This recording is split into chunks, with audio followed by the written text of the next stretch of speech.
Nagsugtanay sanday Presidente Ferdinand Marcos Jr.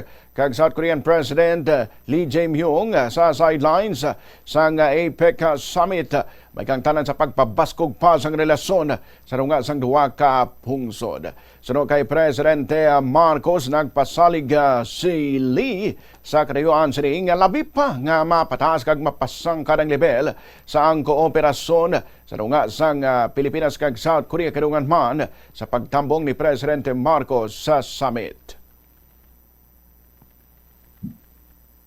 Of course, I had to meet the new president because bagong na siya, hindi pa kami nagkakilala. I had only been able, when he was, when he newly took office, all I was able to do was give him a telephone call.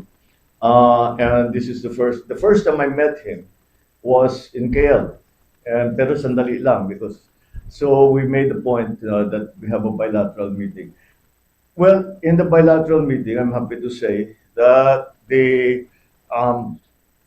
cooperation between the Republic of Korea and the Philippines will continue at the very least, and we have found many other ways where it can even be developed, intensified, deepened. Samtang nagapati naman si President Ferdinand Marcos Jr. nga nabalik ng kumpiyansa sa ekonomiya sang pungsod. Kasunod din isang mainit man nga isyu sa korupsyon sa mga anomalya sa mga flood control projects. Ining pahayag sang Presidente matapos ginpangayon ini isang reaksyon sa statement sa isa ka American businessman nga wala ini na balaka sa isyu sang korupsyon sa pungsod. Bago nagapati ini nga madamo pa sa gihapon sa mga tadlong nga mga opisyal.